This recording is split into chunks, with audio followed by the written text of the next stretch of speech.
buenos días. Hoy es jueves 11 de abril de 2013, son las 6 de la mañana, esta es la hora de la verdad. Y estos son temas y asuntos que trataremos en la grata compañía de ustedes durante las próximas horas. El mundo internacional está lleno de noticias. Sigue la expectativa por las payasadas de Norcorea. Lo que pasa es que este es un payaso que tiene una bomba atómica guardada y es capaz de botarla porque los payasos son así. La gente de Surcorea dice que no es la primera vez que la amenazan, que no tiene preocupación ninguna, pero no hay que descartar nada con un sujeto como el mocoso este, que es dueño de una bomba atómica. Ayer decíamos que se había conocido la alianza de la oposición siria, del grupo más importante de la oposición siria, Bashar al-Assad, con Al-Qaeda. Ayer mismo, los del partido opositor dijeron que se enteraron de esa alianza por la prensa, que no tienen ni idea. Eso indica que no hay tal alianza entre Al-Qaeda y la oposición siria. Ojalá sea así. En Washington, Cristina Londoño nos contará cómo ahora sí están presionando en serio los que eligieron a Barack Obama por el cumplimiento de sus promesas, porque Barack Obama fue elegido, este es un hecho histórico, no cabe duda, por los hispanos, detrás del compromiso que asumió de darle nacionalidad a 11 millones de inmigrantes que se encuentran en ese país en una condición incierta, en una capitis diminutio máxima, dirían los romanistas. Entonces ahora le dicen a cumplir, señor presidente, una manifestación gigantesca en las calles de Washington. Aquí en Colombia, cerrada la frontera con Venezuela, vimos unas declaraciones ayer con la ministra que nos produjo estupor y tenemos que decirlo con franqueza y sin exageraciones, nos produjo vergüenza. Dijo que es un problema del otro país, del país vecino. No, señora ministra. El problema de comunicación entre dos países está siempre regulado por los acuerdos que se hacen entre los dos países limítrofes, a partir, en estos momentos, en el siglo XXI, de la base insustituible de la libre movilización en las fronteras. El cierre caprichoso de una frontera de un país sobre otro país es motivo de una reclamación diplomática en serie. Nosotros sabemos de todos sus compromisos afectivos con el gobierno de Venezuela y especialmente con Nicolás Maduro, pero usted tiene la obligación de responder por este país. El abuso que está cometiendo el gobierno de Venezuela con los colombianos de la frontera, con los colombo-venezolanos, que están siendo víctimas de este oprobio, nos obliga a exigirle a usted que cumpla con su deber.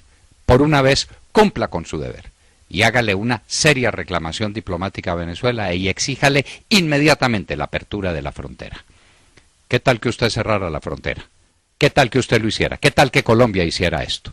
¿No se le vendría el mundo encima? Señora canciller, eso no es cuestión de que el vecino de una frontera cierre la frontera con el otro y no pasa nada. Piensen lo que pasaría en cualquier lugar de Europa donde una cosa de estas se hiciera. Piensen lo que pasaría si México le cerrara la frontera a los Estados Unidos. Ese es un casus belli, señora canciller. Eso no es un problema de la decisión de uno de los países vecinos. La libre movilización es base insustituible del derecho internacional público de nuestro tiempo. Venezuela está abusando de la pasividad de Colombia y de la incapacidad de reaccionar ante las payasadas y los excesos y las brutalidades del nuevo mejor amigo. Esa es la verdad. Hay centenares, millares de colombianos que están sufriendo toda clase de privaciones porque no los dejan pasar la frontera, reunirse con sus familias, hacer sus negocios. Están en una situación realmente dramática a este lado o a aquel otro lado de la frontera, por cuenta de que el régimen cierra la frontera para que no haya votos de los colombo-venezolanos allá por el candidato Capriles, porque saben muy bien para dónde van esos votos. Esta es una persecución inicua de un régimen tiránico y Colombia soporta, porque Colombia no tiene cancillería, porque Colombia no hace respetar sus derechos, porque Colombia olvida los principios fundamentales del derecho internacional público en aras de la nueva mejor amistad que se consiguió. Y en Venezuela, a propósito, otro homenaje hoy a Chávez, recordando una de las tentativas de golpe de Estado de aquí para allá y de allá para acá. Maduro no tiene otro cuento sino el del pajarito, y el de Hugo Chávez lo cita 500 veces por día, y va a gobernar así, va a gobernar con el pajarito. La situación de Venezuela, una situación crítica, ya por primera vez hablan del tema de la escasez de los alimentos como un tema de campaña. Los venezolanos, los miembros, habitantes de una de las naciones más ricas del mundo, no tienen que comer. Ese es el resultado de los 11 años de gobierno de Chávez, de San Hugo. Su amor por los pobres lo llevó a este desastre, a esta debacle, a hacer pobres a todos los venezolanos. La influencia aviaria amenaza a China y de paso al mundo. Hay un brote muy fuerte de influenza aviaria, se han sacrificado de aves y tendrán que sacrificarse muchas más. La industria avícola en el mundo entero está en ascuas. Washington cortará 50.000 empleos de civiles alrededor del mundo. Es una de las medidas heroicas que Obama tendrá que tomar, y las va a tomar ya mismo, porque no tiene más remedio. Los Estados Unidos están sobreendeudados, gastó mucho más de lo que debía, entre otras en cosas como estas, en cantidades de civiles que estaban alrededor del mundo, como asesores, como consultores, como consejeros, y que en últimas servían para muy poco. A las mujeres del Medio Oriente no les cae en gracia el topless. Apareció el grupo este de las féminas que resolvieron hacer campaña en topless, una de las cosas más grotescas que hemos visto en muchísimos años, y no porque nos escandalice, sino porque nos parece ridícula una mujer desnuda haciendo proselitismo político. Pues a las mujeres del Medio Oriente no les cae esto en gracia, porque estas féminas del FEM están haciendo campaña política por las mujeres orientales, las que difícilmente se descubren la cabeza y la cara, para que se haga campaña con ellas sobre la base del topless, es decir, del desnudo. Vengamos a Colombia. Estamos de acuerdo. Hay que investigar los recursos de la marcha patriótica. ¿Por qué no? Explíquenos por qué no. Aquí todas las empresas, todas las corporaciones, todas las instituciones tienen que destapar el origen de sus ingresos. Es una obligación. ¿Por qué marcha patriótica no? ¿Por qué el colectivo de abogados Alvear Restrepo no?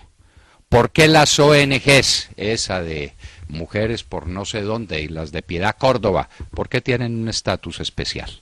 ¿Alguien nos quiere explicar? Piedad Córdoba dijo que si había pruebas contra ella y contra su movimiento, que lo muestren.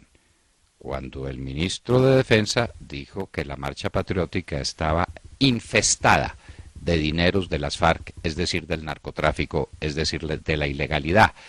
Que dejen esa joda, dijo esta mujer con su lenguaje tan pulcro y tan decente, el que usa. Pues muy bien, que le hagan la investigación. Exigimos que esa investigación se haga. Mover 1000 buses desde los extremos del país hasta Bogotá, traer gente, tenerla durante 3 días, concentrada, con comidas, con refrigerios, eso cuesta una fortuna. Que sepamos de una vez cómo va a ser la cosa de la política de las FARC. El doctor de la Calle les puede hacer ciertas preguntitas allá en La Habana, si es que se atreve, si es que con ellos es tan duro como con quienes aquí nos tomamos la libertad de discutir la manera como se están adelantando esas conversaciones. Pregúntenles de dónde están sacando el dinero y cuánto dinero tienen para hacer proselitismo político. Los impedimentos del fiscal. Aquí hemos tenido muchos espectáculos en Colombia, pero nos faltaba ver uno, un fiscal haciendo política. Al fiscal se le olvidó que es parte del Poder Judicial y la base del Poder Judicial es la imparcialidad. La base del Poder Judicial es que el juez conoce por primera vez de un tema que se lleva a su consideración y sobre los argumentos que se desprenden de los hechos que a través de las pruebas se ponen a su cuidado, toma decisiones. El fiscal ya tomó decisiones. Tomó decisiones sobre los asuntos más importantes y trascendentales que el país tiene. Ya a Uribe y a los uribistas los condenó. Ya a las FARC y a estos asesinos los absolvió. Nos preguntamos, ¿para qué no está impedido el fiscal Eduardo Montealegre? Está impedido para todo, porque dejó de ser un fiscal y se convirtió en un político. Y para ser franco, y para decirlo pues sin ambajes, un político de muy pobre catadura. Las víctimas del narcotráfico no existen. Esta sí es una aberración de las 1000 aberraciones que hay en Colombia. El presidente Santos dijo que hay que rescatar a todas las víctimas y que hay que indemnizarlas. Pero ojo, no a las víctimas de los narcotraficantes y de las BACRIM. Aquí hay víctimas de primera, de segunda y de tercera, así como hay bandidos de primera que son los de las FARC. Pero las víctimas también. Las víctimas de las FARC, esos están en una condición. Las víctimas de los paramilitares en otras, pero las víctimas de las BACRIM no existen. No existen. Y eso, díganos, sobre cuáles postulados jurídicos, sobre cuáles principios de igualdad, que es un principio constitucional esencial, se edifica semejante aberración. Los derechos de los grupos homosexuales. Hoy El Tiempo hace también una publicidad enorme a los grupos de los homosexuales, cuyos derechos se han reconocido en Colombia desde hace mucho tiempo. Pero pues es que se les quiere hacer un reconocimiento que la naturaleza no tolera. Pero ¿qué le vamos a hacer? ¿Qué le vamos a hacer? ¿Y qué le vamos a hacer con un principio constitucional según la cual la familia es el resultado de la unión, por cualquier medio que sea, de un hombre y una mujer? ¿Cómo hacemos ante esos hechos de la naturaleza y ante esos principios jurídicos que gobiernan nuestra Constitución? No está mal. Ayer eligieron un constitucionalista para la Corte Constitucional. No es una mala idea, ¿verdad? No es una mala idea.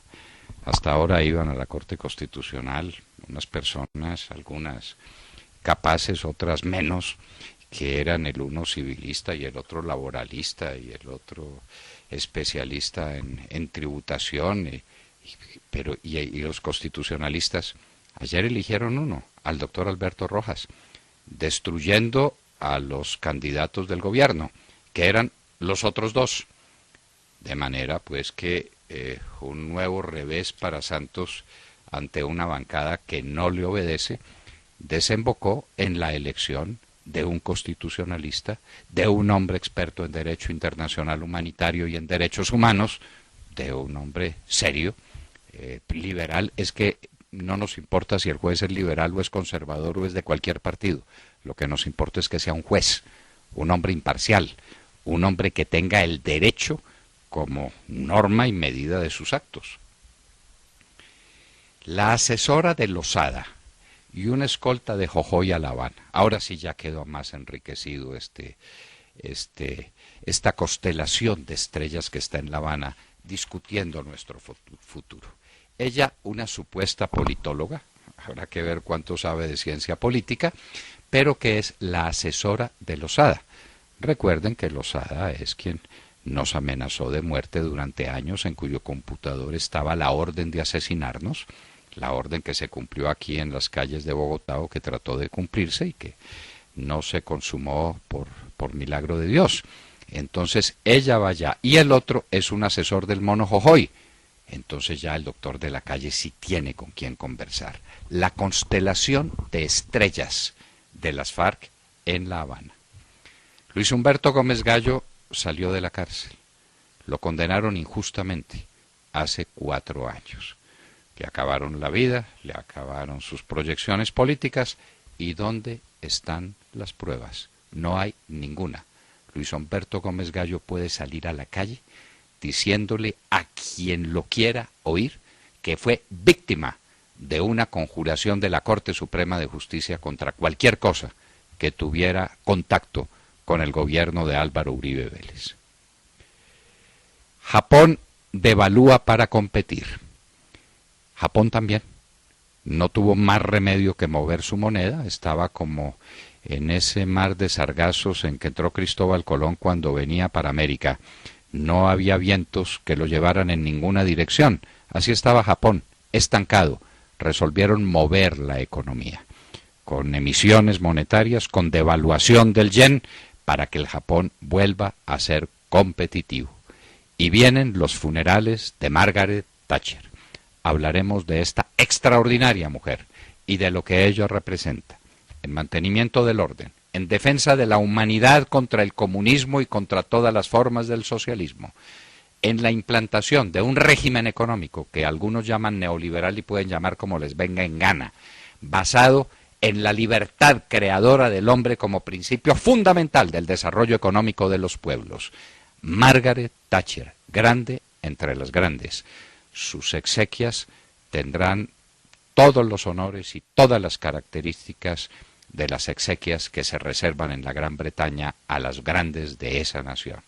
Y en Hoy en la Historia recordaremos a uno de los titanes de nuestro tiempo. Dentro de la perspectiva histórica, Albert Einstein es un contemporáneo nuestro.